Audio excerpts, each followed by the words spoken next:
Colegio Jean Piaget, primaria.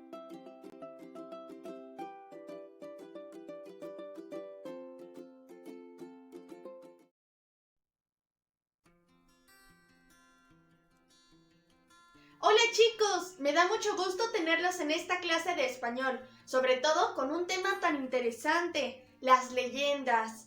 ¿Has escuchado leyendas? ¿O cuáles conoces? Hay algunas que son bastante conocidas por aquí, ¿verdad? Como la leyenda de La Llorona, la de la mulata de Córdoba. Y en este video te voy a platicar de otra leyenda muy conocida. Pero antes, hablemos de las características de las leyendas. Aquí ya las anoté en el pizarrón y vamos a explicarlas. Primera característica, es un relato oral, y es que se transmite de generación en generación. Seguramente ha habido ocasiones en las que se va la luz y entonces se reúnen en familia y empiezan a contar leyendas. Es algo muy emocionante, ¿verdad? Bueno, estos relatos orales también pueden ir plasmados de manera escrita. Así es, ya hay libros que hablan acerca de leyendas. Segunda característica, las leyendas son anónimas.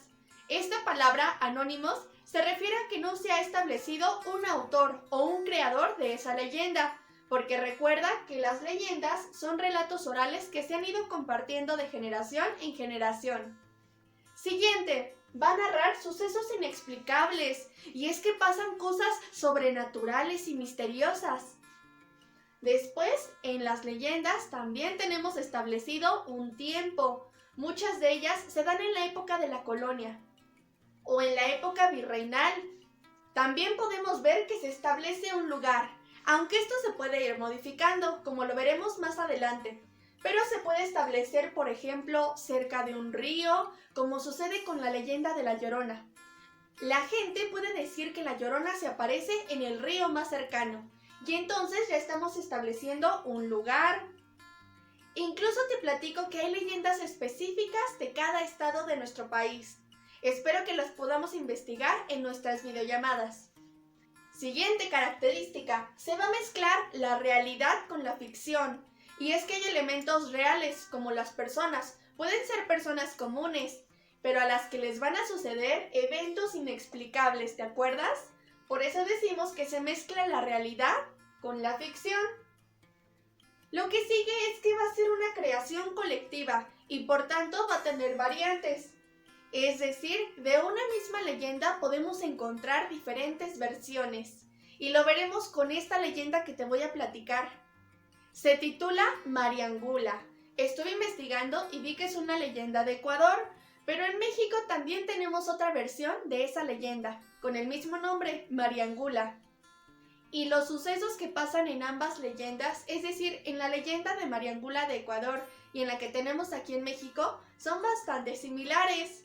Por ello te repito que en las leyendas hay variantes. Ya te darás cuenta que en muchas de las que tú conoces hay diferentes versiones, incluso cambian dependiendo del lugar al que vamos. Pero no le demos más vueltas al asunto y comencemos con esta leyenda, titulada Mariangula. Mariangula era una muchacha muy bonita. Era hija de un hacendado, que por cierto estaba en la ruina. Sus negocios iban muy mal. Por eso a este señor se le ocurrió establecer una alianza, es decir, casar a su hija con uno de los hacendados más ricos. A Mariangula le sorprendió que su prometido fuera guapo, joven y rico. Ella pensaba que se casaría con un viejito enfermo y malhumorado, pero no, tuvo mucha suerte. Los primeros días de casados la pasaron muy bien. Los empleados les ayudaban en todo y preparaban ricas comidas. El problema vino después, porque el esposo le pidió a Mariangula que le preparara algo de comer. Y es que Mariangula tenía fama de muy buena cocinera, pero esto era un engaño. Mariangula no sabía cocinar. Claro que no iba a admitir eso, porque Mariangula era muy orgullosa. Por unos días decidió hacerse la enferma, pero cuando ya no tuvo más remedio, se le ocurrió una idea. Tomó su libretita y decidió ir a buscar a Felipa, que era la cocinera. Con libreta en mano, se acercó a Felipa, que estaba en la cocina, y muy mustia le preguntó: Felipa, quisiera saber cómo haces el pozole. Felipa, que era muy buena persona, le explicó con lujo de detalle cómo debía hacerse el pozole. Ella ya se imaginaba que Mariangula no sabía cocinar, pero muy amable le dio la receta completa. Pero Mariangula, como era tan orgullosa, simplemente contestó: «Ah, si así se hace, entonces yo ya lo sabía hacer», y se fue sin darle las gracias. Felipa se quedó muy molesta, porque una persona malagradecida siempre cae mal. Al día siguiente, Mariangula, muy animada, decidió preparar ese rico pozole, y siguiendo al pie de la letra las instrucciones que le había dado Felipa, lo cocinó. Quedó muy rico, porque además de que había sido una buena receta, Mariangula tenía por ahí escondido una cierta habilidad para cocinar, solo que no se había dado cuenta. Su esposo quedó tan complacido que le pidió que le siguiera cocinando. Así que Mariangula, consternada, decidió regresar con Felipa. Llegó con libreta en mano a donde estaba Felipa y muy mustia le preguntó por cómo se hacían los chiles rellenos. Felipa estaba enojada, pero viendo que Mariangula le regalaba cosas, decidió ser buena gente y darle otra vez bien explicada la receta de los chiles rellenos.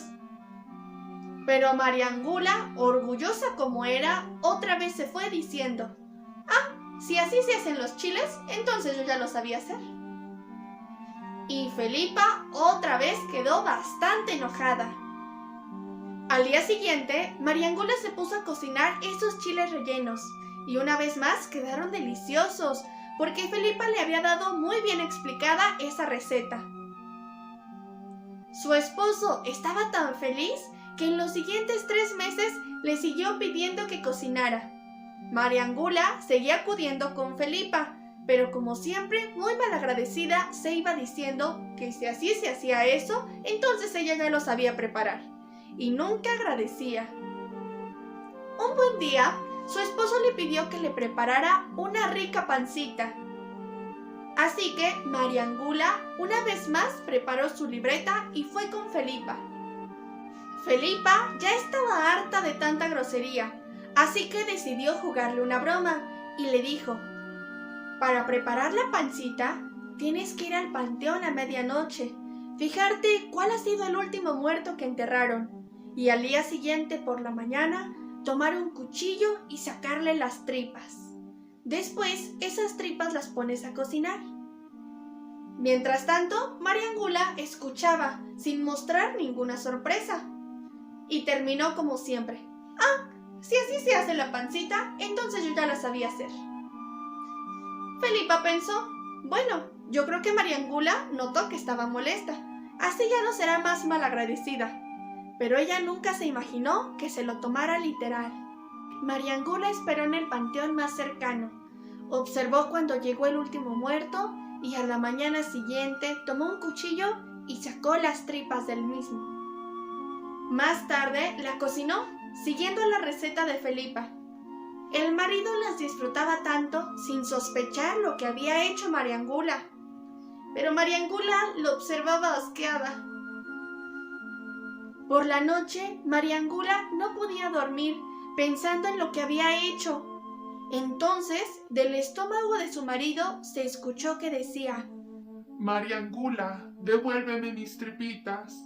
Mariangula, devuélveme mis tripitas». Mariangula, asustada, decidió huir, y a partir de entonces no se le vio jamás. ¿Qué te pareció esta leyenda? Te repito, se llama Mariangula.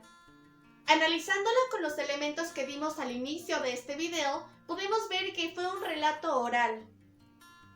Número 2, es un relato anónimo, es decir, no hay un autor establecido que haya creado esta leyenda, sino que se va transmitiendo de generación en generación y por tanto modificando. Número 3, se narraron sucesos inexplicables, pero también recuerda que en las leyendas hay una parte real y otra de fantasía, o que es ficticia.